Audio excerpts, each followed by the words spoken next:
Okay, so here we are with another DC Multiverse Mcfarlane Collector Edition unboxing.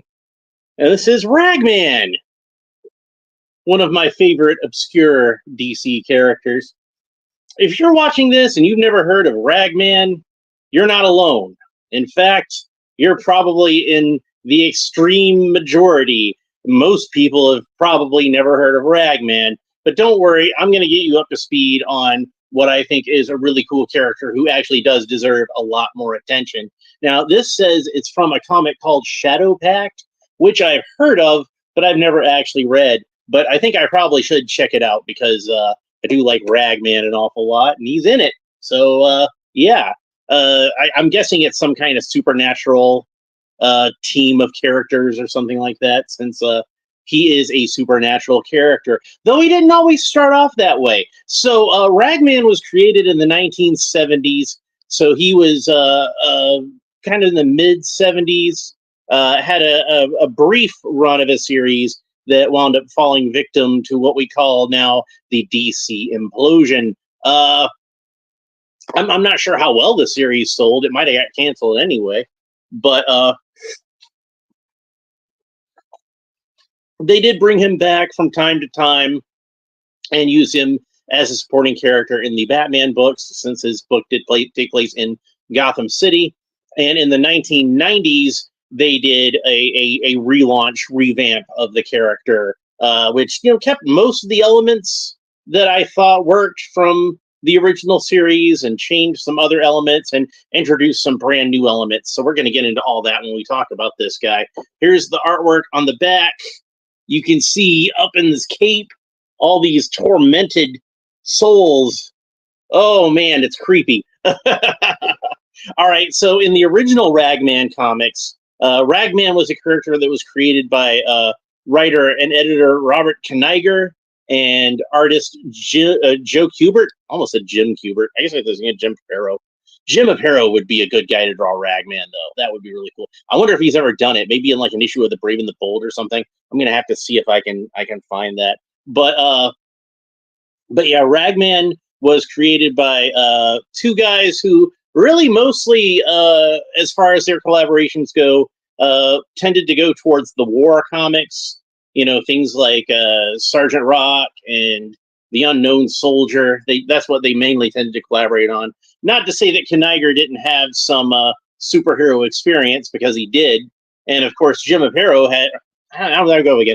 Joe Kubert, also a great artist. Both Jim Aparo and Joe Kubert are great. So, but Joe Kubert wound up being my personal favorite artist of Hawkman, and did a smattering of other superhero comics here and there. I think he did Flash during the Golden Age also. But Hawkman, I think, is the superhero he's most associated with. Anyway, they got together and they created this guy. And in the original origin of the character, Rory Regan was the son of a junk peddler who owned a junk shop in the slums of Gotham City called Rags and Tatters. And he was, had kind of a soft spot for a lot of the poor and downtrodden in that area, and usually would try to help them out if they came in to try to sell him, some worthless piece of junk. He'd give them the money and be like, why don't you hold on to it? Because I don't have the space for it right now. But if I get a seller, I'll let you know, kind of thing. And there were some gangsters that hid some money in a mattress in the junkyard behind the junk shop. And when they came back to get it, they found Rory's father and some of his drinking buddies sitting back there. And one of them was like a circus acrobat. And one of them was like a strongman. They all had like various skills. And the gangsters wound up shooting the electrical wires, the power lines above them. And they were all being electrocuted. And when Rory tried to help his father out and grabbed a hold of his hand, somehow all the skills of these other guys was transferred into him. Now, the Ragman costume was something that his father had and gave it to him like as a joke to wear to a costume party. So he wound up putting on the Ragman costume and using his powers to, protect the people in the slums of Gotham City. Now, kind of a goofy origin. We can all agree on that, right? But it was a great comic. Like Kubert did all the covers and did like one or two little stories in there, but mainly I think he was there to do the covers, and it was the Redondo Studios that did the artwork, which their artwork was kind of similar to Kubert's in terms of style anyway. So I didn't feel too ripped off when I found these comics in the quarter bin, and Joe Kubert, and opened it up, and it wasn't Joe Kubert artwork on the inside, but it was still good artwork, so I didn't really mind. Uh, uh, Pretty cool character with a goofy origin. That would be like how I would sum up Ragman in the 1970s. When they brought him back in the 90s, however, that was when they decided to mix it up a little bit as far as the origin. See, like even the guys who loved Ragman and liked the character, wanted to bring him back, saw potential in this guy. They were like, yeah, that origin is kind of goofy though. So they added a twist to it, and you could even incorporate this like with a little bit of work into the previous Bronze Age origin. Is the Ragman suit is now the source of the power. So maybe Rory did try to help his father and his drinking buddies out, and got shocked when they got electrocuted. And but that wasn't really the source of his power. What was really the source of his power was the suit. And the suit was created by a rabbi who was trying. Basically, he wanted to make a golem, but not necessarily like a creature like the golem had been previously, but something that could be operated by a human agent. So rather than sculpting the figure of a man out of clay and writing Emet in the forehead, he made this suit out of rags and sewed the word Emet on the inside of the hood. So that became a golem of a sort, but it had to be piloted by a human agent. Now, from the beginning of the Ragman character back in the 80s, there were certain readers that had speculated that because of the way the character was written and certain aspects of the character, that maybe Rory Regan was supposed to be a Jewish character. And I believe that this was actually debunked by the editor in the letters column when a writer wrote in and asked him about it, and said if Robert Kniger, who is a Jewish man, had intended for Rory Regan to be Jewish, he would have given him a Jewish name, not an Irish name like Rory Regan. Well, they found a way around this too. So in this story, Rory's father was the previous Ragman, the guy who wore the suit before Rory. And his real last name wasn't actually Regan. It was Rivanovich or something like that. Reganovich. I don't know. They made it into a Jewish name, like specifically a Polish Jewish name. He was from the Warsaw Ghetto. And when he came to the United States, like a lot of people do, like a certain Jacob Kurtzberg or Robert Kahn or any of these folks that worked in the comic book industry, anglicized it to simplify things a bit. So went by the name of Regan instead and named his son Rory. So I think there's probably an element of maybe him actually being in hiding also, but there was a lot of mystery to the story, and Rory didn't find this out himself until the old rabbi came to see him. And I love the old rabbi character. He was great. Like I kind of imagined in my head if they'd have actually made this into a movie in the 1990s, like maybe they could have got Mel Brooks to play the old rabbi. I think he would have been great. But yeah, so they took this character that was a cool character with a goofy origin and finally gave him a cool origin. So the suit is now like a supernatural thing. He can actually kind of like form the rags, make them like wrap around people and stuff like that. There was one cool scene in the comic where he's thrown off of a building and like literally his entire body just bursts into rags and like swirls down through the air currents and then forms again as the Ragman at the bottom. So a lot of cool powers that he got from the suit in this version. So the one thing I didn't like about it is and it wasn't even necessarily like a bad thing per se, but in the original Ragman comics, Ragman or Rory had a love interest named Betty Berg, and she was kind of a reporter. She was a Lois Lane type, and I guess it was Robert Lawrence Fleming and Keith Giffen who were writing the '90s version, and I guess they decided she was a little too much of a Lois Lane clone, so they decided to make her a little bit different, and probably actually made her a little bit too different, because then the character was completely unrecognizable from what she was before, and now she was like, 20 years older than Rory, and apparently was more involved with his dad than she was with Rory, and she was like a homeless person, and she had kind of an interesting backstory where like she was tied in with President Kennedy and the CIA and a bunch of other stuff. And I'm not saying that this was a bad character, but it was a character that was almost nothing like the original Betty Berg. So it might as well have just been a new character. And in fact, if I was going to make it into a movie, I would probably have both that character and the original Betty Berg character from the original comics as two separate characters, because they're different enough you could do that. And there were other characters in the original series I would like to see return, like Opal, who was like this beautiful black singer that Ragman became involved with. And so there was almost kind of like love triangle elements to that. And very, very progressive for the time to have. That's why I bring up the fact that the character was black, to have an interracial, like even the hint that there might be, they're never actually hooked up, but just to have the hint that there might be something going on between an interracial couple, that was kind of a daring thing to do in the 1970s. And there was also like this kid that was like an orphan, and he was blind and mute. He could still hear, but he was blind and mute. And he was like an orphan kid that Rory had kind of taken under his wing.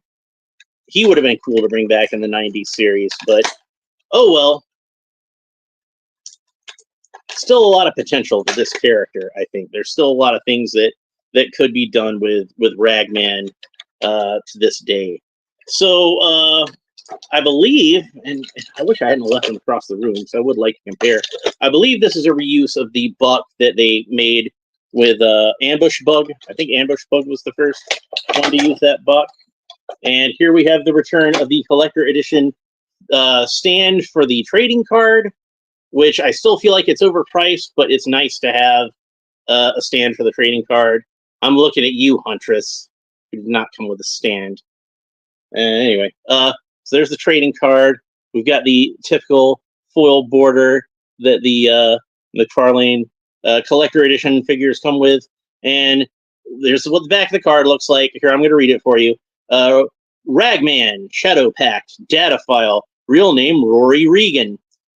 War veteran Rory that's tricky to say. War veteran Rory Regan was the only survivor of his unit. His buddies died and were sucked into the suit of souls they found in an ancient desert vault. They stayed inside Rory's head when he returned to Gotham City, followed by an army of demons seeking to reclaim the rags that had bonded to him. Regan was now inextricably linked to the mantle of hell, a demonic armor that absorbed the souls and generate power. Able to steal the life of the living from never-born humans and demons, Rory, his ex-wife and child, were prey for various factions trying to retrieve it. Determined to atone for his sins, Regan began fighting evil, where it became clear that all he could depend on were his instincts and the advice of dead soldiers in his head. So there's another origin for Ragman. Like I said, I hadn't read that comic before, so it sounds like they kind of reinvented the character again. I'll definitely have to check that out and see how it holds up as a comic book. Although personally, like I'll kind of miss those golem elements to it. I thought that was really cool. But anyway, let's go ahead and set that aside. And on to the figure and accessories. So I already took out the accessories kind of absent-mindedly, and we can see that there are some trails of rags. They're kind of made in a translucent plastic, probably supposed to look like they're glowing. So those can be Rory's powers, represent a physical manifestation of it. And I already cut all the, absent-mindedly did it while I was talking, and I already cut all of the rubber tabs and everything. So we can go ahead and pull Ragman out of here. Anyway, I'm pretty sure, speaking of Keith Giffen, that this is the same buck that was made for Ambush Bug. but I didn't think to grab him before I came over here, so I don't have him to compare. But I'll try to do some comparisons and put a post in the community, do a community post for him. So Ragman has like a really good paint job, which unfortunately only goes around like the front part of his suit. You can see that like they didn't bother to put any rags at all on the back part of his suit, but on the front part, I mean, like they put so much effort into this front part that I can't really blame them for kind of skimping on the back. At least they put some effort into it. And this is a wired cape, and that means the hood itself is wired. So if you saw it before, it was almost kind of more rounded at the top. It looked kind of like a bonnet or something like that. But since it does have a wire in it, I can form it and get it to look a little more natural, like it hangs a little more naturally on the head. Seeing this cape and how cool it is makes me hope they're going to go back and redo the Spectre at some point, because to have a Spectre with a cool wired cape and hood like this would be sweet. Now, this does seem to be like an entirely separate piece from the hood. They are both. I'll show you. There's a separation here at the neck. See where you can see his neck in between. I would have expected they would have sewed the whole thing together, but they did not. But it appears that because of that, both of these are removable pieces, which is unusual for a Mcfarlane cape. Most of the Mcfarlane capes are, whether they're plastic or fabric, most of them are kind of permanently attached to the figure. Very few I can think of where they're meant to be removable. But this one is removable, so you can do that if you want. But that means since this wire isn't like permanently attached to the figure, you're going to have to get a little more creative with how you pose it if you want to get like a good flow to it. So, but look at the detail of like the tattered edges of the cape and the small holes and everything like that. Really cool how they managed to pull all of this off. So let's go ahead and have a look at what he looks like with these rag tendrils on here. So you can just kind of wrap those around his forearm, and they don't fit quite as well as I would like, but still pretty dramatic looking if you get it posed just the right way.